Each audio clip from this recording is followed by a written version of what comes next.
पुरानी नगर पालिका बंगला नंबर 60 में आयोजित हुआ विशेष सम्मेलन में रखे गए थे 26 प्रस्ताव। 26 के 26 प्रस्ताव हुए पास।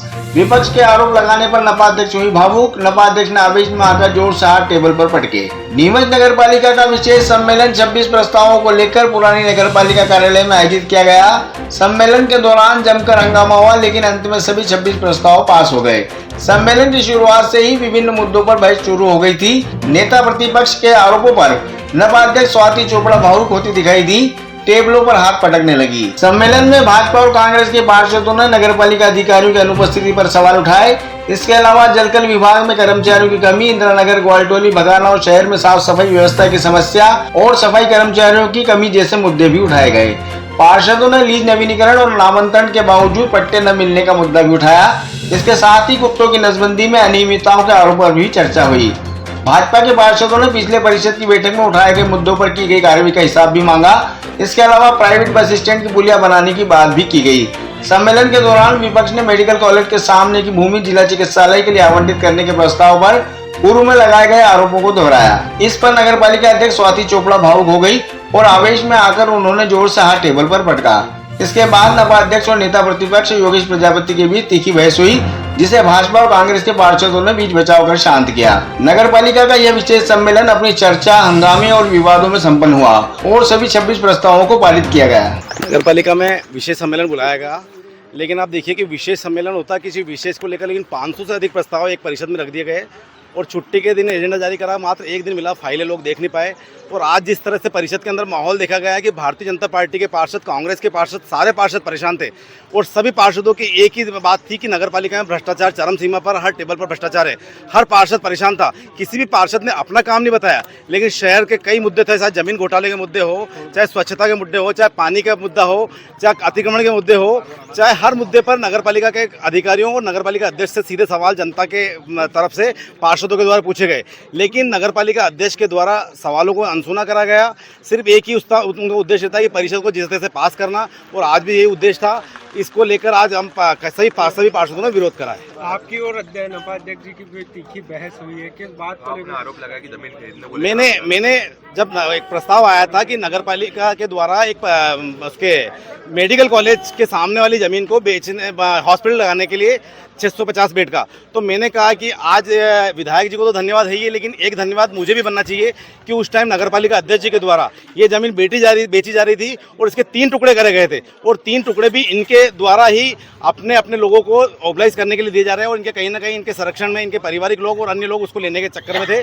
इसलिए इस बात को मैंने बोला कि वो जमीन अगर आज बची है तो उसमें एक धन्यवाद मुझे भी मिलना चाहिए कि शहर को इतनी बड़ी सौगात मिलेगी मेडिकल कॉलेज की। उसको लेकर मैंने बोला तो नगर पालिका अध्यक्ष जी को ये बात गवारा नहीं रही और उन्होंने एक भी बात बोली कि ये जमीन आपने बेचने नहीं दी, अगर उस टाइम बिक जाती तो शहर का विकास हो जाता। तो कुल मिला के नगर पालिका अध्यक्ष जी का एक ही उद्देश्य है कि जमीन नहीं बिचेगी तो शहर का विकास नहीं होगा। इससे पहले इनसे 10-10 गुना विकास हुआ है, लेकिन नगर पालिका अध्यक्ष जी के द्वारा झूठ बोलना और ईमानदारी का प्रोपेगेंडा इस तरह से किया जाता है कि ये बहुत बड़ा ईमानदार है। लेकिन मैं कह रहा हूँ नगर पालिका अध्यक्ष जी के बैठने के बाद में नगर पालिका का भ्रष्टाचार इतिहास के सबसे स्वर्णिम अक्षरों में लिखा जाएगा और वो इस तरह है। आपके आरोप पर अध्यक्ष जी बोल रहे हैं कि वो सिद्ध नहीं कर पा रहे, आरोप लगा रहे बस, परंतु अभी तक सिद्ध नहीं कर पाए। ये जमीन बिक्री थी, सबको मालूम है।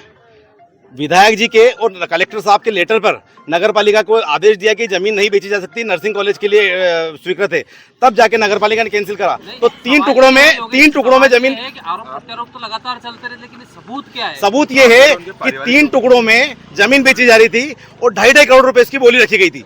वो जमीन आज भी जाकर देख सकते हो आप कि वो 250 करोड़ की जमीन है।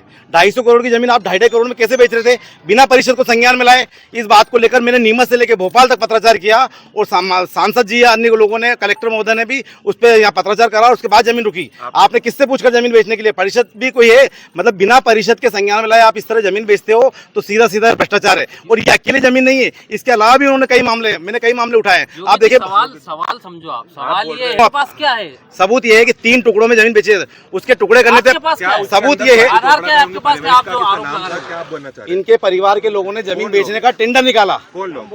नाम बताइए ना। भाई परिवार कौन है? इनका परिवार तो इनका परिवार है, इनके ससुर जी है, इनके पति है, इनके सभापति है। एक सभापति का तो टेंडर भी आ चुका था। आप नगर पालिका में खंगालोगे तो इनके एक सभापति के रिश्तेदार के नाम से टेंडर भी है और आज भी रिकॉर्ड पे हो, और वो सभापति इनका खास था पहले। वो सभापति इनका खास था, पहले उसका टेंडर था। सभापति का नाम क्या? मनोहर मोटवानी।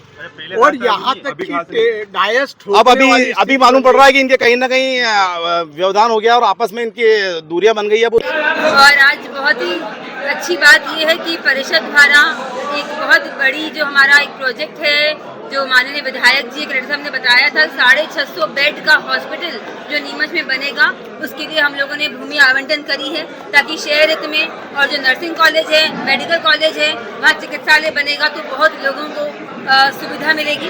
और उसके साथ ही हम लोगों ने इसके अंदर जो स्विमिंग पूल है वो भी खोला जा रहा है, उसके लिए भी हमने निर्णय लिए हैं। तो लगातार जो काम हो रहे हैं शहर हित को देखते हुए हो रहे हैं और सारे प्रस्ताव यहाँ पास किए गए।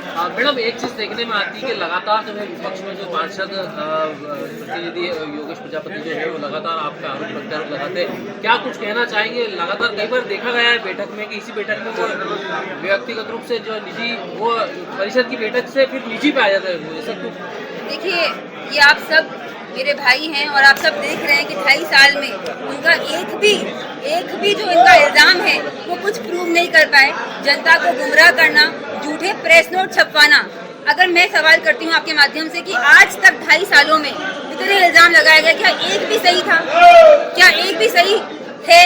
आप सबके सामने सारी बातें हैं, सारी फाइलें आपके सामने हैं, वो रोज अखबार में छपाते हैं। जो मेरे काल का प्रशासक काल के कार्य हैं, जब मैं थी ही नहीं, चाहे वो टेंडर होते हैं, जब मैं नहीं थी तो उसमें मेरा क्या लेना देना। अब मैं आई हूँ, नसबंदी है कुत्तों की, तो उसमें हमने नए सख्त नियम लाए हैं। तो मेरे द्वारा जो कार्य करवाए जा रहे हैं पूरी पारदर्शिता से करवाए जा रहे हैं। हम पूरी मेहनत से, हिम्मत से, लगन से काम करते हैं। और जब ऐसे व्यक्तिगत आरोप लगाते हैं तो सदन की गरिमा का भी हनन होता है। मैडम, भाजपा पार्षद भी हमलावर रह रहे हैं लगातार, क्या कहेंगे?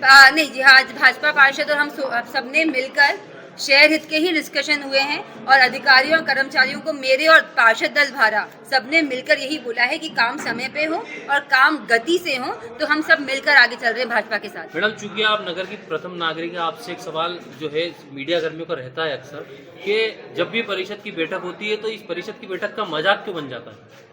जब देखने में आया बैठक में लगातार जो है एक प्रस्ताव शुरू होता है, उसके बाद हंगामा हो जाता है। जो बैठक 1 घंटे में खत्म होनी चाहिए वो 4 घंटे में खत्म होती है, ऐसा क्यों? देखिए, अच्छी बात यह कि परिषद की बैठक में सारे जो भी चर्चा होती है वो शहर हित में ही होती है, तो उससे मुझे कोई आपत्ति नहीं। और स्वागत योग्य है कि हम सारे विषय को लाते हैं, अधिकारियों को बताते हैं कि जो काम जहाँ कमी छूट रही है तो हम उस काम को कराएं, तो उसमें कोई दिक्कत नहीं है। उत्तेजनाओं में वातावरण भी बिगड़ जाता है मैडम। देखिए क्या होता है, ये हम सबको समझना पड़ेगा कि सबकी अपनी गरिमा है। अगर आज वो मुझे व्यक्तिगत मेरे पे ऐसे आक्षेप लगा रहे हैं उंगली उठाकर कि आपने कोई जमीन खरीदना चाहिए, मैं आज आपको बोल दूं कि किसी को कुछ बोलना बहुत आसान होता है, आरोप लगाना बहुत आसान है कि हाँ भाई आप ऐसे हैं, आप ऐसे हैं, पर गलत आरोप लगाना, सिर्फ लोगों को गुमराह करना, सिर्फ मीडिया में सुर्खियां बटोरने के लिए, आप एज अ ह्यूमन भी, अगर आपका इंसान मानव चरित्र ही सही नहीं है, क्योंकि अगर आप किसी पे झूठे इल्जाम लगा रहे हैं, जो 2.5 साल से सब झूठ है, सारी बातें झूठ है, पूरे शहर को पता है, सारी मीडिया को पता है कि वो सब कुछ झूठ था, तो ऐसे झूठे इल्जाम लगाकर अगर वो, मुझे लगता है कि अपने संस्कारों का जो परिचय दे रहे हैं, उसमें दुख है मुझे कि कांग्रेस में जो कुछ लोग हैं वो इस प्रकार से झूठे इल्जाम लगाकर अपनी ही पार्टी को, मुझे लगता है, लोगों की नजरों में गिरा रहे हैं, क्योंकि सिर्फ नजरों से गिर रहे हैं। वो झूठे इल्जाम लगाने वाला ज्यादा गिरता है, जिस पे इल्जाम लगता है, अगर गलत इल्जाम है तो भगवान और जनता सब उसके साथ होते हैं। तो आज सब मेरे साथ हैं। मैडम, परिषद में कई निर्णय लिए जाते हैं, लेकिन अभी जब परिषद होती है तो फिर बाद में वापस वो मुद्दे उठ जाते हैं। इन पे निर्णय का बताते क्यों नहीं, क्या पालन हुआ? निर्णय होते हैं, सारे निर्णय हो जाते हैं। कुछ निर्णयों पे, जैसे अभी हमने बात करी कि पुलिया है, उस पुलिया में थोड़ा डिले हो रहा है। जो हमारे पास इंजीनियर्स नहीं है, जो हमारे पास अधिकारियों की कमी है, हमारे पास जो है वो सब इंजीनियर्स हैं, और जो ड्राइंग डिजाइन पास होती है वो से होती है, तो एग्जीक्यूटिव इंजीनियर हमारे पास अभी है नहीं। हम लगातार प्रयास कर रहे हैं और अभी हमने एक विजिट पे बुलाए भी हैं, जो 22 तारीख को आसपास के आएंगे। तो जो पुलिया बनानी है हमें रोडवेज बस स्टैंड पे, वो हम जल्द से जल्द बनाएंगे। पुलिया, भवन निर्माण, छोटे छोटे कामों के लिए बार बार मुद्दे उठते हैं। देखिए, बहुत सारे काम हो रहे हैं शहर में, बहुत सारे काम हो रहे हैं, लगातार आप लोग देख रहे हैं, हर वार्ड में विकास हो रहे हैं। बजट, अधिकारी कर्मचारी की दिक्कत को देखते हुए कामों की एक साल में सारे के सारे काम हो जाए, ये तो पॉसिबल नहीं है, आप भी सब समझते हैं। हम पूरी कोशिश कर रहे हैं कि सारे काम जितने भी माननीय पार्षद बताते हैं उनको जल्दी से प्रक्रिया में लाएं। प्रक्रिया भी लंबी होती है, उसके अंदर हमें, आपको पता है, टीएस होती है, फिर हमारी स्वीकृतियां आती है, फिर टेंडर होता है, फिर निविदा समिति होती है। तो प्रक्रियाओं का पालन करते हुए हम नियम में चल रहे हैं। थोड़ा समय लग रहा है पर काम हो रहे हैं और काम होते रहेंगे।